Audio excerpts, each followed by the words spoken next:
Hello வணக்கம் நண்பர்களே. இன்றைக்கி நாம் பார்க்க போகிற கோவில் குரு கோவில். இது எங்கே இருக்குது அப்படின்னு சொல்லிட்டு பார்த்தீங்க அப்படின்னா ஆலங்குடியில் இருக்குது. ஆலங்குடி குரு பகவானை வணங்கினால் கோடி நன்மை வரும் என்று சொல்வார்கள். இங்கு தீபங்களின் வழிமுறைகள் பார்த்தீங்க அப்படின்னா இங்கு 24 தீபங்கள் ஏற்றப்படுகின்றன.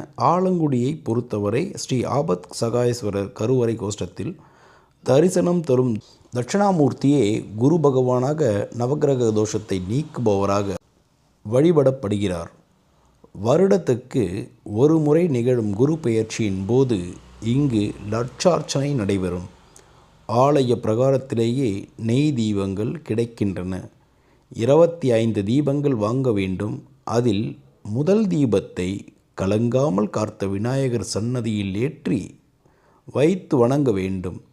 ஸ்ரீ ஆபத் சகாயேஸ்வரர், ஸ்ரீ ஏலவார் குழலையம்மை உட்பட அனைத்து தெய்வங்களையும் தரிசித்துவிட்டு மௌனமாக பிரகாரம் வலம் வந்து கொடிமரம் அருகே விழுந்து வணங்கிவிட்டு குரு பகவானுக்கு பரிகாரமாக நாம் ஏற்ற வேண்டிய 24 தீபங்களையும் ஏற்றி வைக்க வேண்டும். மொத்தமாக தீபங்களை ஏற்றக்கூடாது. 24 சுற்றுகள் வலம் வர வேண்டும். ஒவ்வொரு சுற்றுக்கும் ஒரு தீபம் ஏற்ற வேண்டும் என்ற நடைமுறையும் இங்கே சொல்லப்படுகின்றது. தீபங்கள் ஏற்றுவதற்கு முன் ஆலய அர்ச்சகரை ஒரு முறை கலந்தாலோசித்துவிட்டு செய்வது உத்தமம்.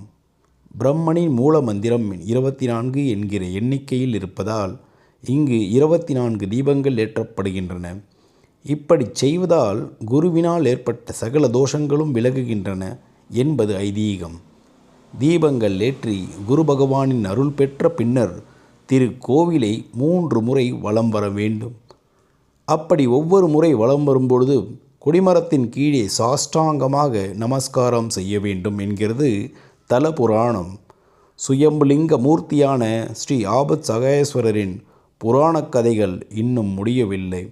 இந்த ஆலயத்துக்கு வரும் பக்தர்கள் குருவை தரிசிப்பதில் எந்த அளவுக்கு முனைப்பாக இருக்கின்றார்களோ அந்த அளவுக்கு ஈசனான ஸ்ரீ ஆபத் சகாயேஸ்வரரையும் தரிசிக்க வேண்டும். அவர் தம் தேவியான ஏலவார் குழலையம்மையும் நாம் வணங்க வேண்டும்.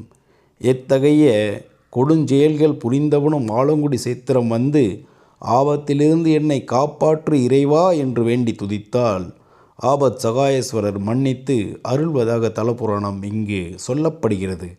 சுவாசனன் என்பவன் ஓர் அரசன். ஆனால் கொடுங்கோலன் நாட்டு மக்களை துன்புறுத்தியே வாழ்ந்தான். அவனது அட்டூழியத்தை தாங்க முடியாத பிற மன்னர்கள் அவனை கொன்றுவிட்டனர். யமதூதர்கள் வந்து அவனை யமலோகம் எடுத்துச் சென்றனர். அவன் செய்த பாவங்களை பட்டியலிட்டு கூறினர் யமதர்மனிடம். இத்தகைய கொடுங்கோலான இவன் பூலோகத்தில் பிசாசாக அலைய வேண்டியது இவனுடைய விதி என்று யமன் சொல்ல அதன்படி பூலோகத்தில் பிசாசாக பிறந்தான். முன் ஜென்மத்தில் செய்த நல்வினை பலனால் அகத்திய மாமுனியை சந்தித்தான் சுவாசனன். அவரது அறிவுரைப்படி காசி ஆரண்யம் எனப்படும் ஆலங்குடி திருத்தலம் வந்து புனித நீராடி ஸ்ரீ ஆபத் சகாயேஸ்வரரை தரிசித்தான். பாவங்களை போக்குபவர் ஸ்ரீ ஆபத் சகாயேஸ்வரர் ஆயிற்றே. சுவாசனது பாவங்கள் அனைத்தையும் விலக்கி அவன் இழந்த செல்வத்தையும் ராஜ்யத்தையும் திரும்ப கொடுத்தாராம் இந்த ஈசன். இந்த ஆலயத்தினுள் எண்ணற்ற திருமேனிகளின் தரிசனம் இங்கே காணலாம். கலங்காமல் காத்த விநாயகரை வணங்கி உள்ளே நுழைந்தால் முதல் பிரகாரம் எதிரே தெற்கு நோக்கிய ஏலவார் குழலி அம்மையின் தரிசனம். கொஞ்சம் உள்ளே போய் மேற்கு நோக்கி நாம் திரும்பி பார்த்தால் 2வது வாயிலை கடந்ததும் உள்ளே ஒரு சூரிய பகவான் உள்ளார்.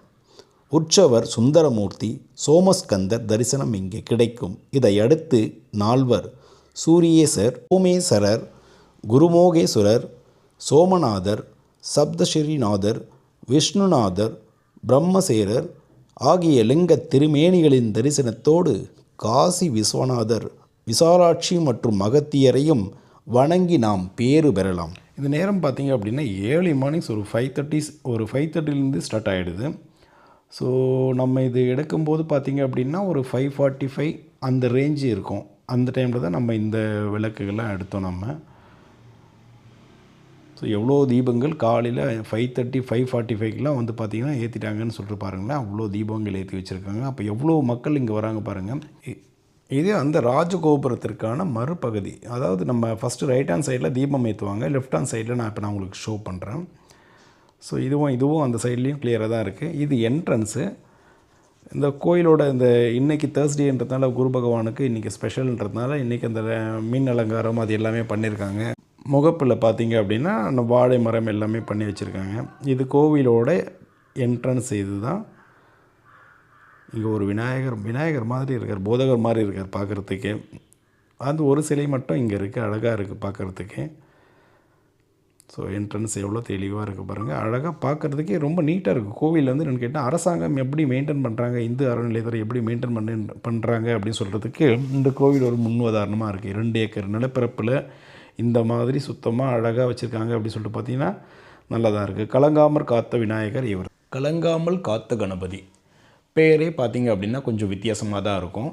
ஸோ இந்த கணபதி பார்த்திங்க அப்படின்னா முந்தைய ஒரு காலத்தில் தேவர்களுக்கு ஏற்பட்ட ஒரு இடுக்கண்கள் எல்லாமே வந்து பார்த்திங்கன்னா இவர் வந்து கிளியர் பண்ணி விட்டதா, அதாவது நிவர்த்தி பண்ணி விட்டதா வந்து என்னென்னு கேட்டால் ஐதீகம். அதனால தான் இவருக்கு வந்து கலங்காமல் காத்த விநாயகர்னு சொல்லிட்டு பெயர் சூட்டப்பட்டது.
இந்த கோவிலோட அருகாமையில் பக்கத்தில் ஒரு 2 கிலோமீட்டர்ஸில் பார்த்திங்க அப்படின்னா கீழ் அமராவதி என்ற ஒரு கிராமம் ஒன்று இருக்குது. அது பக்கத்தில் வெட்டேரி என்ற ஒரு நதி ஒன்று வருதுங்க, ஆறு வருதுங்க. அந்த ஆறுலேருந்து தான் வந்து பார்த்திங்க அப்படின்னா அந்த தீர்த்தம் எடுத்துகிட்டு, தீர்த்தத்தை வந்து நார்மலாக நம்ம ஒரு குடத்தில் எடுத்துகிட்டு வர மாட்டாங்க. அதுக்கு வந்து பார்த்திங்க அப்படின்னா தீர்த்த குடம்னு சொல்லிட்டு ஒன்று இருக்குது. அந்த குடத்து மூலிமா அந்த ஆற்றுலேருந்து தண்ணி எடுத்துகிட்டு வந்து அந்த தீர்த்தத்தை பாருங்கள் எப்படி எடுத்துகிட்டு வராங்கன்னு சொல்லிட்டு பார்த்திங்க அப்படின்னா யானை மூலியமாக தான் எடுத்துகிட்டு வருவாங்க. யானை மூலியமாக தான் எடுத்துகிட்டு வருவாங்க. அந்த யானையை நான் பிறகு காட்டுறேன். போகிற வழியில் நிறைய மயில் எல்லாமே இருக்குது. ஸோ உங்கள் கண்ணுக்கு தெரியுதா பாருங்கள். என் கண்ணுக்கு நிறைய தெரிஞ்சிச்சு. எப்படி இருந்தாலும் ஒரு நிறைய மயில்கள் இருக்குது. அதுக்கு போகிற வழியில் பார்த்திங்க அப்படின்னா நிறைய மயில்கள் இருக்குது. ஸோ கொஞ்சம் ஒரு மைல் 2 மைல் அந்த மாதிரிலாம் இல்லாமல் நிறைய மயில்களே இருக்குது. பார்க்குறதுக்கு வந்து பார்த்திங்கன்னா பிரம்மாண்டமாக இருக்குது. இது வயல்வெளி மாதிரி தான் இருக்குது. ஆனால் வந்து பார்த்திங்க அப்படின்னா நிறைய மயில்கள் இருக்குது. ஆறு பகுதியில் இவ்வளோ மயில்கள் இருக்கான்னு சொல்லிட்டு கேட்கும்போதே வந்து பார்த்திங்கன்னா கொஞ்சம் ஆச்சரியமாக தான் இருக்குது. இந்த கோயிலை சுற்றியே பார்த்திங்க அப்படின்னா நிறைய மயில்கள் இருக்குது. இந்த வட்டாரத்தில் மயில் நிறைய நடமாட்டம் இருக்குதுன்னு சொல்லிட்டு இது மூலிமா நம்மளுக்கு தெரியுது. ஸோ உங்களுக்கு தெரியுதா நண்பர்களே, நீங்கள் பாருங்கள். நாங்கள் காரில் போயிட்டுருந்தோம். காரில் போகும்போது பார்த்திங்கன்னா அந்த வண்டியிலே நிறுத்திட்டு தான் நம்ம பார்த்தோம். ஸோ மயில்களின் நடமாட்டம் நிறையவே இருக்குது.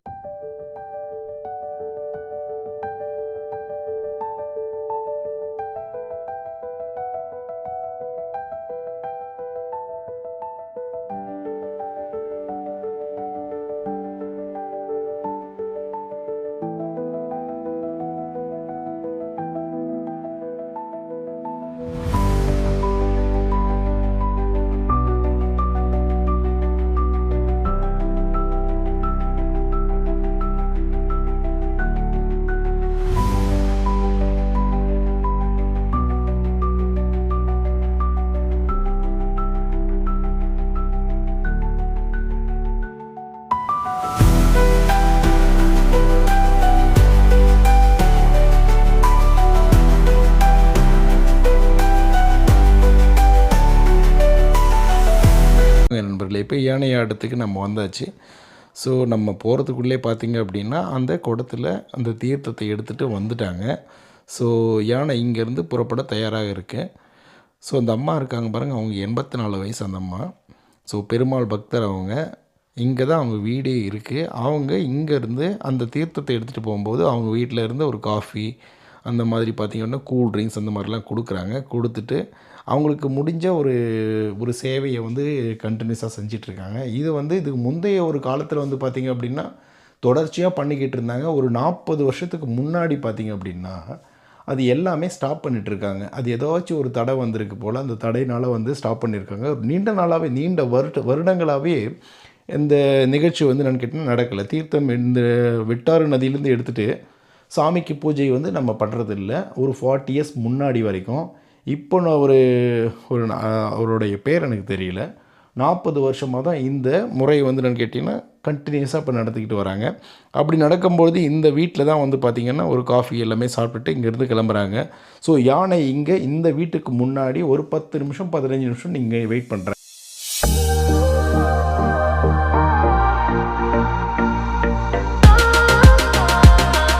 பாருங்கள் நண்பர்களே, இந்த வயதான ஒருத்தர் இருக்கார் இல்லைங்களா, அவர் தான் அந்த அம்மாவோட கணவர் இவர். ஸோ பாருங்கள் எவ்வளோ தைரியமாக நிற்கிறார் யானைக்கு பக்கத்தில். நான் கூப்பிட்றேன், ஐயா கொஞ்சம் தள்ளி நில்லுங்க ஐயா அப்படின்னு சொல்லிட்டு. ஆனால் அவர் அவ்வளோ தைரியமாக நின்றுட்டுருக்காரு. நாங்கள் வருஷம் நாங்கள் செஞ்சிட்ருக்கோம், பார்த்துக்கிட்டு இருக்கோம் அப்படின்ற மாதிரி தான் அவர் சொன்னார். ஸோ இங்கேருந்து கிளம்புகிற நேரம் வந்துருச்சு. ஸோ இங்கே யானை இப்பொழுது புறப்படுற நேரம் வந்துருச்சு. அவங்க எல்லாருமே அந்த காஃபி அவங்க என்னென்ன சேவை கொடுத்தாங்களோ அது எல்லாமே செஞ்சுட்டு இருந்தாங்க. அது எல்லாமே முடிஞ்சிருச்சு. ஸோ இங்கேருந்து இப்போ யானை புறப்பட்டு விட்டுச்சு. இப்போ இந்த தீர்த்தத்தை எடுத்துகிட்டு போய் தான் சாமிக்கு பூஜை அபிஷேகம் எல்லாமே பண்ணுவாங்க.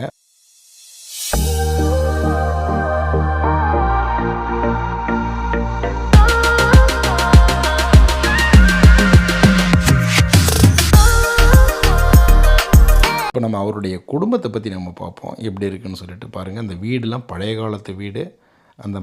இவங்க தான் அவருடைய மனைவியார், துணைவியார். இவங்க 84 வயசு. இவங்க பழைய மனிதர்கள்லாம் பார்க்கும்போதே வந்து பார்த்திங்கன்னா பிரம்மாண்டமாக இருக்குது. வீடு பாருங்கள், வீடோட தோற்றம் எவ்வளோ அழகாக இருக்குது பாருங்கள்.